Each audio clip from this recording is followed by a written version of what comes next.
Salam sejahtera, terima kasih karena bersama dengan saya di Nazilin Unity Channel. Habislah Syed Saddiq Syed Abdurrahman, itu komen pertama netizen. Saudara, mau tanya kepada Anda semua sekali lagi beberapa soalan pertama. Tulis dalam ruangan komen untuk menjawab soalan ini. Pertama, adakah Syed Saddiq Syed Abdurrahman masih lagi relevan dalam dunia politik Malaysia? Sebelum ini beliau pernah diramalkan dan dijangkakan akan menjadi bakal Perdana Menteri akan datang Malaysia. Namun, selepas beliau dijatuhkan hukuman penjara dan denda serta sebatan gara-gara satu kes melibatkan uang,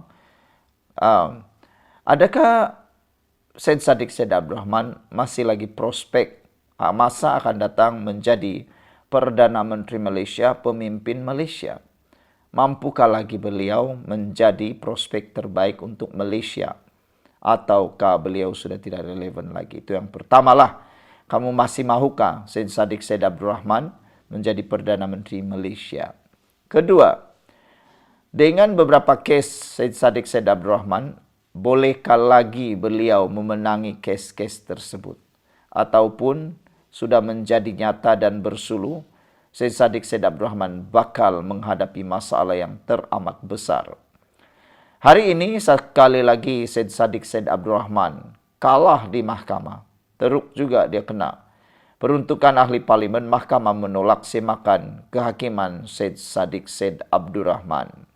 Mahkamah Tinggi Kuala Lumpur hari ini menolak permohonan ahli parlimen Muar Syed Saddiq Syed Abdurrahman dan 3 pengundi kawasan itu untuk mendapatkan kebenaran semakan kehakiman bagi mencabar keputusan kerajaan yang menghentikan peruntukan untuk kawasan parlimen berkenaan. Hakim Wan Ahmad Farid Wan Saleh dalam penghakimannya berkata, permohonan itu dibuat di luar masa dan dia tidak mempunyai bidang kuasa untuk menentukan perkara berkenaan. Permohonan itu tidak difailkan dalam tempoh 3 bulan yang ditetapkan seperti yang dikehendaki oleh undang-undang. Perkara peruntukan adalah untuk urusan eksekutif yang berada di luar bidang kuasa mahkamah, katanya yang kini menjadi hakim Mahkamah Rayuan.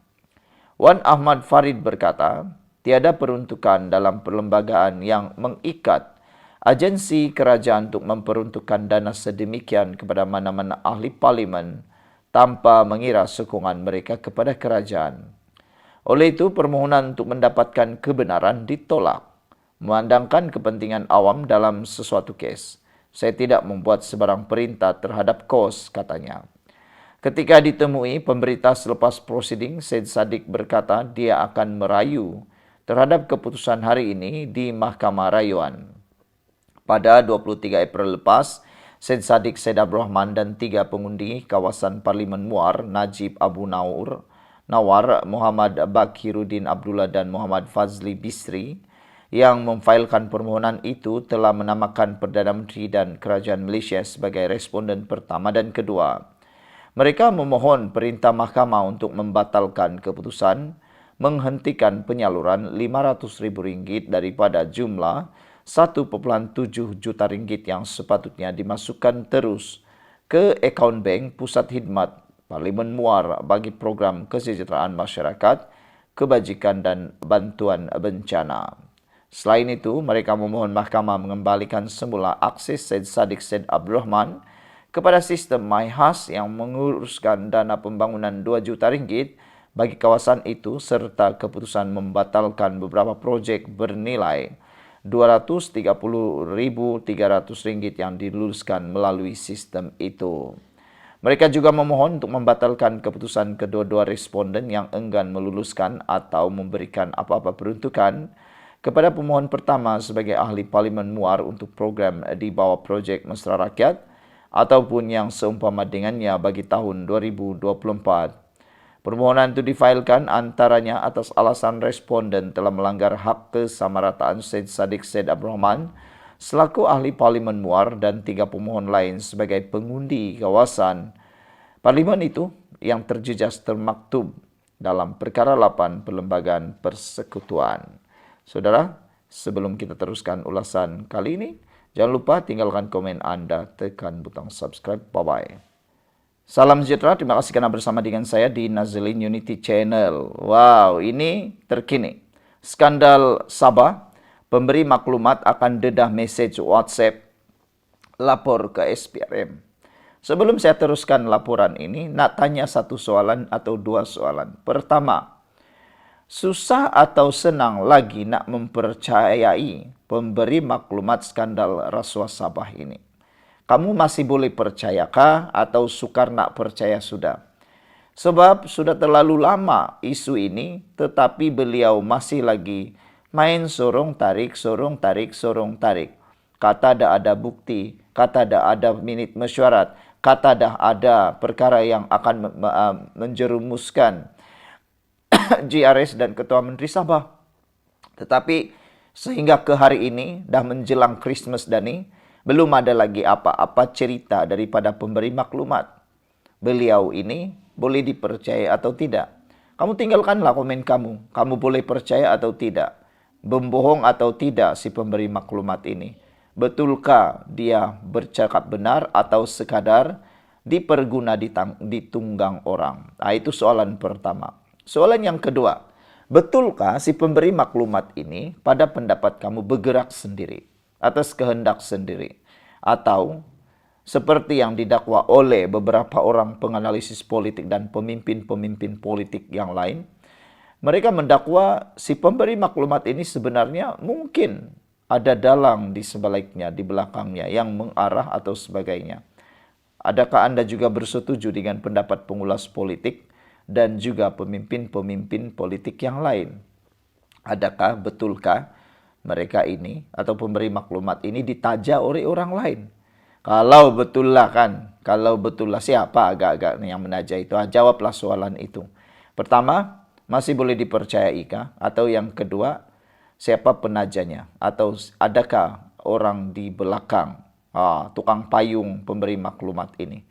Walau bagaimanapun dengan pendedahan daripada peguam kepada pemberi maklumat ini memang menggemparkan kita apabila beliau kata pemberi maklumat akan dedah message WhatsApp lapor kepada SPRM. Cepat-cepatlah, jangan cakap saja.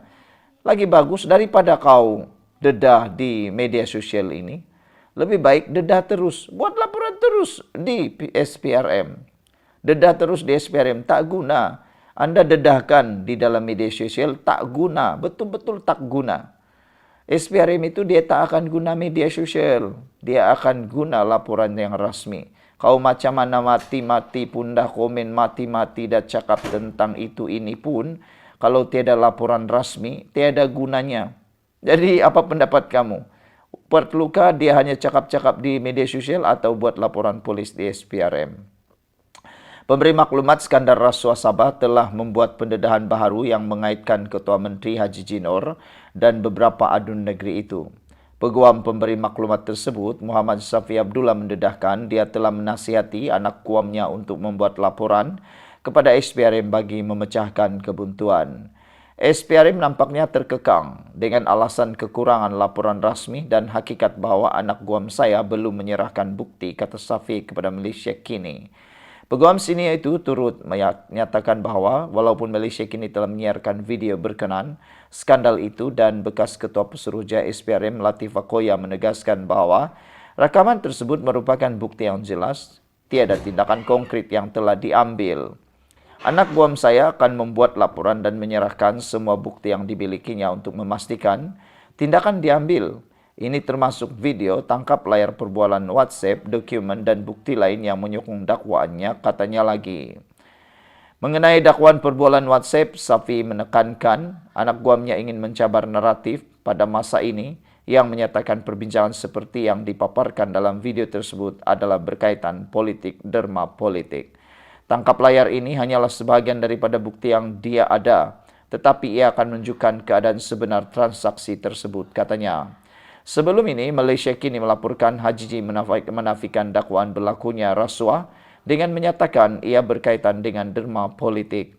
Tetapi bohonglah kalau setiap parti politik atau pemimpin politik tidak menerima dana politik daripada penyumbang-penyumbang. Macam mana parti politik boleh bergerak kalau tidak sumbangan dana politik daripada mereka yang berkemampuan? Kalau harap wakil rakyat saja punya gaji, macam mana kita hidup? Makan pun tidak cukup, kata Hajiji lagi. Sekian untuk kali ini. Jangan lupa tinggalkan komen Anda, tekan butang subscribe dan kita jumpa lagi. Bye-bye.